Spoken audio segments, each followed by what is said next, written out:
ಹೆಣ್ಮಕ್ಳನ್ನ ಟಾರ್ಗೆಟ್ ಮಾಡಿದ್ದಾರೆ. ಟಾರ್ಗೆಟ್ ಮಾಡ್ಕೊಂಡು ಒಂದು ಹೆಣ್ಣು ಮಗನ್ನ ಸಾಯಿಸಕ್ಕೋಸ್ಕರ ಅವರು ಈ ಇದನ್ನ 100% ಲವ್ ಜಿಹಾದ್ ಮಾಡಿರೋದು. ಇದು ಯಾರು ಸರ್? ಯಾರು? ಇಡೀ ದೇಶದಲ್ಲಿ, ಇಡೀ ರಾಜ್ಯದಲ್ಲಿ ನಡೀತಾ ಇರೋದು, ಇಲ್ಲಿ ನಡೀತಾ ಇರೋದು. ನಾನೊಬ್ಬ ಅವ್ರ ತಂದೆ, ಅವ್ರ ಚಿಕ್ಕಪ್ಪ. ನಾನು ನೆನ್ನೆ ಬೆಳಗ್ಗೆ ನಾನು ಫೋನ್ ಮಾಡಿದ್ದೀನಿ, ಆಯ್ತಾ? ಫೋನ್ ಮಾಡಿದಾಗ ನನ್ಗೊಂದು ಮಾತು ಹೇಳ್ದ ಅವನು. ಮೊನ್ನೆ ನೈಟು ಫೋನ್ ಮಾಡಿದಾಗ ಒಂದು ಮಾತು ಹೇಳ್ದ. ಅವನಿಗೆ ಕೊಡೋ ಅವ್ರ ತಾತನಿಗೆ ಅವ್ರ ಅಮ್ಮನವನು ಅವನ್ನ ಸಾಯಿಸ್ತೀನಿ, ಆಯ್ತಾ? ಅವನ್ನ ಬಿಡಲ್ಲ, ನನ್ಗೆ ಆ ಹುಡುಗಿ ಬೇಕು ಅಂತ ಹೇಳ್ದ. ಅವನ ಹೆಸರು ಹೇಳಿಲ್ಲ ನನಗೆ, ಅವನ ಹೆಸರು ಹೇಳಿಲ್ಲ. ಯಾವ ಊರು ಅಂದ್ರೆ ಬೆಂಗಳೂರು ಅಂತ. ನಿನ್ನೆ ಬೆಳಗ್ಗೆ ಹೇಳ್ತಾನೆ, ನಿನ್ನ ಕಾಲೇಜ್ ಹತ್ರ ಬರ್ತೀನಿ, ಅವ್ರ ಕಾಲೇಜ್ ಹತ್ರ ಅಂತ ಹೇಳ್ತಾನೆ.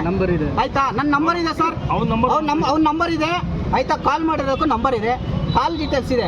3 ನಿಮಿಷ ನಾನು ಮಾತಾಡ್ದವನು ಕಾಲೇಜ್ ಹತ್ರ ಬರಲ್ಲ ಅಂತ ಹೇಳ್ದ. ಸರ್ ರೆಕಾರ್ಡಿಂಗ್ ಏನಾರ ಮಾಡ್ಕೊಂಡಿದ್ದೀರಾ? ಸರ್ ರೆಕಾರ್ಡ್ ಮಾಡಿಲ್ಲ ಸರ್. ನಾ ಯಾಕೆಂತ ಹೇಳಿದ್ರೆ ನಾನು ಟ್ರಾವೆಲಿಂಗ್ ಮಾಡ್ತಾ ಇದ್ದೆ, ರೆಕಾರ್ಡ್ ಮಾಡಿಲ್ಲ. ನನ್ನ ಮಗಳಿಗೆ ಹಿಂಗೆ ಆಗ್ತಂತೆ ನನ್ಗೆ ಗೊತ್ತಿಲ್ಲ. ಯಾವುದೇ ಕಾರಣಕ್ಕೂ ನನ್ನ ಮಗಳಿಗೆ ಹಿಂಗೆ ಆಗತ್ತೆ ನನ್ಗೆ ಗೊತ್ತಿರಲಿಲ್ಲ. ಗೊತ್ತಿದ್ರೆ ನಾನು ರೆಕಾರ್ಡ್ ಮಾಡ್ಕೊಂತ ಇದ್ದೆ, ಆಯ್ತಾ? ಸರ್ ಏನಾಗಿದೆ? ಅವನು ಮಾನಸಿಕವಾಗಿ ಹಿಂಸೆ ಕೊಟ್ಟ ನನ್ನ ಮಗಳಿಗೆ. ಮಾನಸಿಕವಾಗಿ ಹಿಂಸೆ ಕೊಟ್ಟವಳನ್ನ, ಆಯ್ತಾ? ಆ ಹಿಂಸೆಗೋಸ್ಕರ ಅವಳು ಸತ್ತಿದ್ದಾಳೆ ಹೊರತು ಯಾವುದೇ ಕಾರಣಕ್ಕೂ ಅವಳು ಸೂಸೈಡ್ ಮಾಡ್ಕೊಳ್ಳೋಂಥ ಮಗಳಲ್ಲ. ಸರ್ ಹುಡುಗ ಯಾವ ಊರು ಅಂತ ಗೊತ್ತಾಯ್ತು ಸರ್? ಹುಡುಗ ಬೇತ್ಮಂಗಲ ಅಂತ ಹೇಳ್ಬಿಟ್ಟು ನನಗೆ ನೆನ್ನೆ ಸಂಜೆ ನನ್ನ ಮಗಳು ಹೇಳಿದ್ಲು.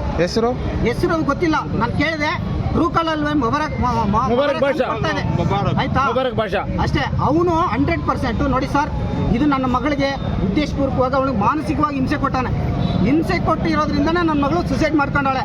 ಅವ್ನು ಹೇಳಿದಾನೆ ಇಷ್ಟೇ, ನನ್ನ ಹತ್ರನೇ ಹೇಳಿದ್ದಾನೆ ಅವನು, ಆಯ್ತಾ?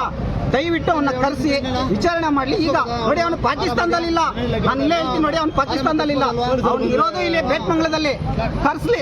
ಕರ್ಸ್ಬಿಟ್ಟು ಈಗ ವಿಚಾರಣೆ ಮಾಡ್ಲಿ. ಏನ್ ಅವನೇನು ಹೊರಗಡೆ ಇದ್ದಾನಾ ಸರ್? ಪೊಲೀಸ್ ಇವತ್ತು ನನ್ನ ಮಗಳಿಗಾಗಿದೆ, ನಾಳೆ ದಿವಸ ಇನ್ನೊಬ್ರ ಮಗಳಿಗೆ.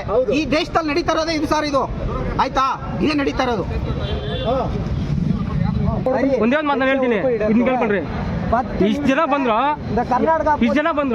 ನಾನು ಬಚ್ಚಕ್ಕಾಗಲಿಲ್ಲ. ಎಲ್ಲ ನಾವ್ ಹೇಳಿದ ಮಾತು ಕೇಳ್ಕೊಂಡ ಸುಮ್ಮನೆ ಹೊಟ್ಟೋದ್ರು. ನಾವ್ ಮಾಡೋದೇ ಮಾಡ್ಕೊಳ್ತೀವಿ ಅಂತ ಹೇಳಿದ್ರೆ ನಾವ್ ಏನ್ ಮಾಡೋದು?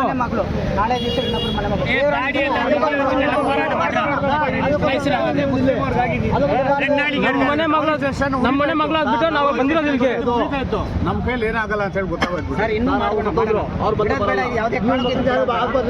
ಇವಾಗಿರೋದು ನಾಳೆ ಬರಲ್ಲ, ಇವಾಗ ಗೋಪೈತೆ, ನಾಳೆ ಇಷ್ಟೊಂದು ಗೋಪ 10 ನಿಮಿಷ ಅವ್ರ ಬರೋದು. ಅವ್ರಿಗೆ ಅವ್ರ ಹತ್ರ ಬಂದಿಲ್ಲ ಅಂದ್ರೆ ಏನೋ ಅಂತ ಮುಚ್ಚಿದಾಯ್ತು, FIR ಆಯ್ತು. ಒಂದ್ ಮಾತು, ಇವಾಗ ಮಾಡ್ತಿರೋದು ನಾಳೆ ಮಾಡಕ್ಕಾಗಲ್ಲ,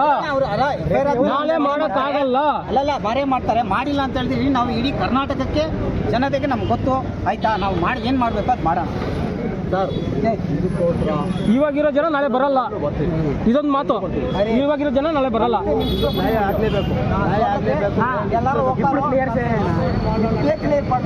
ಇವಾಗಿರೋ ಜನ ನಾವು ಕ್ರಮ ತಗೊಂತೀವಿ. ಈಗ ಹೊಸದಾಗಿ ಕಂಪ್ಲೇಂಟ್ ಕೊಡಿದ್ನ, ಇದ್ರ ಮೇಲೆ ನಾವು FIR ಮಾಡ್ತೀವಿ, ಬಂಧಿಸ್ತೀವಿ ಅಂತ ಹೇಳ್ತಾ ಇದ್ದಾರೆ. ನಮ್ಗೆ ಯಾಕೋ ನಂಬಿಕೆ ಇಲ್ಲ ಅನಿಸ್ತಾ ಇದೆ ಸರ್. ನೆಕ್ಸ್ಟ್ ಸ್ಟೆಪ್ ಏನು ಮಾಡ್ತೀರಾ? ನೆಕ್ಸ್ಟ್ ಸ್ಟೆಪ್ ಈಗ FIR ಆಗಲಿ ಅಂತ ನಾವು ಕಾಯ್ತಾ ಇದೀವಿ.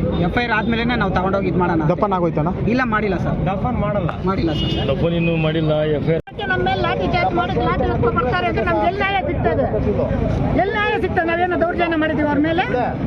ನಾವೇನೋ ಪೊಲೀಸರ ಮೇಲೆ ಏನು ದೌರ್ಜನ್ಯ ಮಾಡಿದೀವ? ನ್ಯಾಯ ಕೇಳಕ್ ಬಂದಿದ್ದು ಅಷ್ಟೇ.